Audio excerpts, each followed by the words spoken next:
Olá a todos, aqui é Felipe Mendes. É um prazer falar a cada um de vocês neste início de Semana Santa e desejo já de início uma Semana Santa abençoada a cada um de vocês, de maneira especial aos doentes, de maneira aqueles afetados pelo coronavírus, aos médicos, aos cuidadores, aos enfermeiros, a todos aqueles que estão em casa, de maneira especial a todos os trabalhadores que estão sendo impedidos de trabalhar por devidas razões, estão tendo as suas rendas comprometidas com tudo que está acontecendo. E vamos aproveitar essa Semana Santa para dedicarmos esse nosso tempo à oração, à medida de nosso possível, para entrarmos nesse profundo mistério, apesar de infelizmente não podemos participar das celebrações públicas devido à epidemia. Mas não deixemos de unir nossos corações a nosso Senhor Jesus Cristo, que sofre, morre e ressuscita, que passa por todo este caminho pela nossa salvação. E hoje gostaria de iniciar uma sequência de reflexões a respeito do que celebramos na Semana Santa, de maneira especial na forma extraordinária do rito romano. O que não é tão diferente da forma ordinária, da forma do rito de Paulo VI, porque esta mudança aconteceu por Pio XII.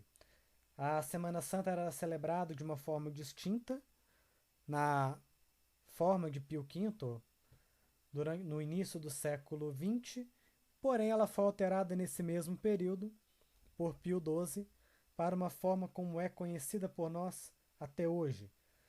Tanto que a celebração da Semana Santa na forma extraordinária para a forma ordinária, o rito de Pio V para o rito de Paulo VI possui muitas poucas diferenças. Vou tratar algumas delas aqui, mas o principal vai ser o enfoque essencial do que estamos celebrando. Não irei me deter em rubricas, em pequenos detalhes de celebrações. Não, vamos pegar aquilo que é o essencial. E hoje vamos iniciar com o Domingo de Ramos. Depois de passarmos semanas de penitência, jejum, oração, esmola,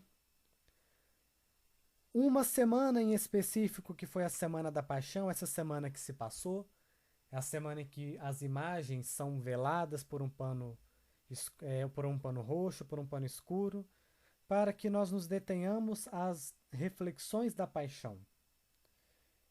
E hoje começamos a Semana Santa com o Domingo dos Ramos, ou seja, recordando a entrada triunfal de nosso Senhor Jesus Cristo para Jerusalém.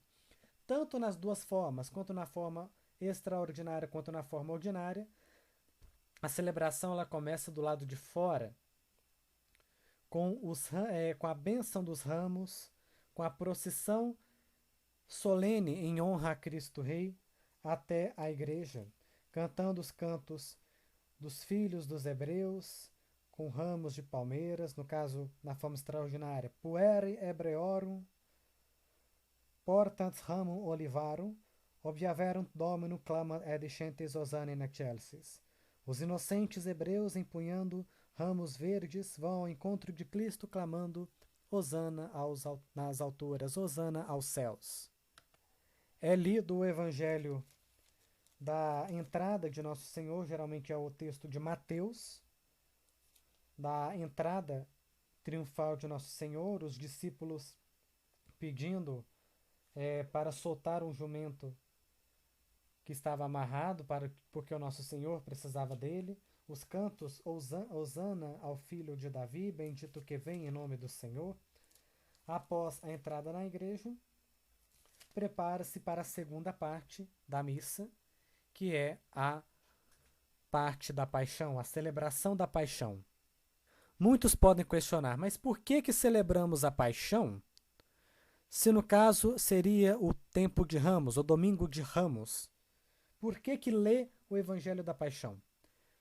Na forma de Paulo VI, como tem 3 tempos, né, ano litúrgico A, ano B e ano C, o domingo de Ramos ele muda os evangelhos. Tem um ano que é o evangelho de Mateus, ano que é o evangelho de Marcos, ano que é o evangelho de Lucas. Só que na forma extraordinária, isso não acontece. no domingo de Ramos é sempre lido o Evangelho de Mateus. O Evangelho de Marcos é lido na Terça-feira Santa e o Evangelho de Lucas na Quarta-feira Santa. Dessa forma, então, na Semana Santa é lido todas as paixões de todos os evangelistas. E é interessante perguntar por que nós lemos o texto da paixão no domingo de Ramos e não apenas na sexta-feira da paixão, que é onde de fato acontece. É que desde semana passada estamos refletindo já sobre a paixão. Alguns textos que tratam sobre a paixão de Nosso Senhor, a antecipação da paixão de Nosso Senhor. E agora, nessa Semana Santa, entramos de fato na semana crucial, na semana principal do maior ponto da fé cristã, que é a ressurreição. Porque se Cristo não ressuscitou, nossa fé é vã. Nossa fé não vale de nada. Se Cristo não ressuscitou de fato, vã é a nossa fé. E para ter passado a ressurreição, ele teve que ter passado a paixão e morte. Então, desta forma, já no Evangelho, o Evangelho de Mateus é cantado na missa do segundo domingo da paixão, que é o domingo de Ramos. E é um tempo muito forte. O Papa Bento XVI, no seu livro Jesus de Nazaré, ele fala que toda essa entrada de Jesus a Jerusalém é uma espécie de subida, também em sentido geográfico, mas também em sentido ao Calvário. Mas ele pega o sentido também em relação à altitude, quando ele começa no Mar da Galileia, indo até Jerusalém, que fica a 760 metros acima do nível do mar. Então ele faz como uma espécie de subida em todo este período até o Monte Calvário. Essa peregrinação de Jesus até Jerusalém tem como meta celebrar a Páscoa, porém isto a Páscoa dos judeus, que depois se converteria para a verdadeira Páscoa, a Páscoa dos cristãos, ou seja, a nova passagem de Nosso Senhor, a passagem da morte para a vida. A procissão que é realizada, ela é chamada de procissão em honra a Cristo Rei.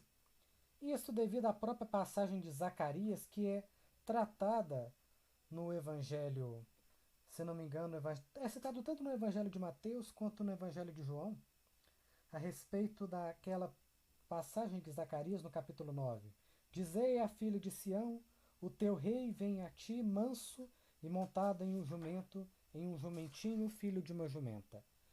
Desta forma, Jesus se apresenta como um rei que quebra os arcos de guerra, que não se apresenta como um revolucionário político como queria Judas Iscariotes, mas sim um rei de paz, um rei de simplicidade, mas de certa forma dotado de um grande poder, mas ao mesmo tempo um rei tão simples, vindo disposto a abraçar a todo mundo, como de fato Deus enviou seu próprio Filho para acolher a humanidade decaída, fazendo-se igual a eles. Isso nos vai recordar neste novo reino que Jesus inaugura através da própria igreja. Todos entram em comunhão com o próprio Jesus Cristo. Não um povo em específico apenas, mas todo o mundo. Todo o mundo poderá entrar em comunhão com nosso Senhor. A igreja se torna dessa forma universal. E Jesus reivindica um direito régio. Ele quer que todos compreendam o seu caminho e suas ações com base nas promessas que eram feitas no Antigo Testamento.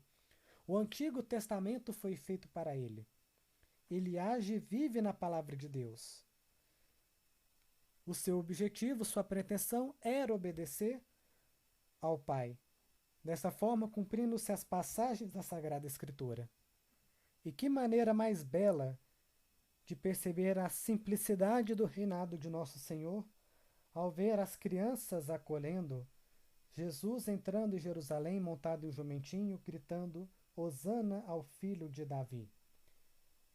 Remetendo muito àquela passagem de que as crianças eram trazidas a perto de Jesus para que elas a tocassem, para que ele as tocassem.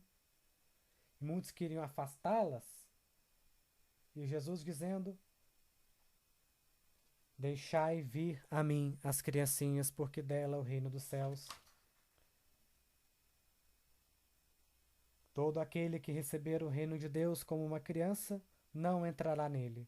Então Jesus ele vê nas crianças o exemplo de como ser pequeno diante de Deus.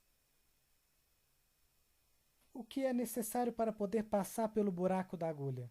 Como diz aquela passagem do rico, do jovem rico.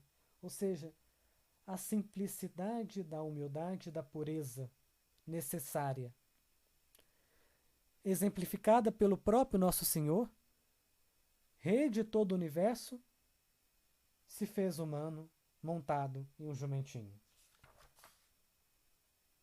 Tanto que muitas vezes nos evangelhos é dito o termo pequeninos. Jesus não fala apenas crianças.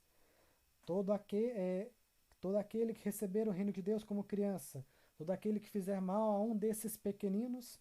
Por que, de certa forma, a expressão pequeninos pode ser dedicada a nós, comunidade de discípulos de Jesus? Como deve estar o nosso estado de alma? Como crianças, puro, simples e dócil ao Pai. Não imaturos, mas com a maturidade comum, porém, como crianças significa com a pureza, com a docilidade junto ao Pai. Então, a você que está em sua casa, com seus familiares, ou às vezes sozinho, ou talvez até no hospital, acamado, ou cuidando de um doente, não deixe de celebrar a Semana Santa da maneira como possa. Assista às missas online, se possível. Faça celebrações junto com a sua família. Peguem os textos, seja na forma ordinária, seja na forma extraordinária. Peguem os textos. Façam, neste domingo de Ramos, um enfeite na porta de sua casa. Na Quinta-feira Santa, faça a alusão do lava-pés, da Santa Ceia. Na Sexta-feira da Paixão, faça o jejum em honra àqueles que sofrem, por aqueles que sofrem. E por aqueles que estão tendo que fazer jejum forçado, porque não tem dinheiro para comprar nem o básico, nem o pão. Reze bastante por cada um deles, de maneira especial pelos mais pobres. No Sábado Santo, faça a celebração da luz sendo introduzida em sua casa, e celebre com alegria esta Páscoa. Ele, Messias, filho de Davi, sinal de contradição, que por muitos é aclamado e glorificado e por outros é detestado. Ele que foi enviado no mundo para arrancar o pecado ao poder de Satanás, sujeita-se à paixão, sujeita-se aos castigos, sujeita-se a toda espécie de tortura, todo castigo pelos nossos muitos e graves pecados. Mas ele vence. Ele sai triunfante. Ele é um Deus que sabe sair da tumba, como bem recorda J.K. Chesterton. Ele nos restitui a paz e eleva-nos consigo para o reino do Pai. Uma santa semana santa a todos vocês. Glória ao Pai, ao Filho e ao Espírito Santo, como era no princípio, agora e sempre, por todos os séculos dos séculos. Amém.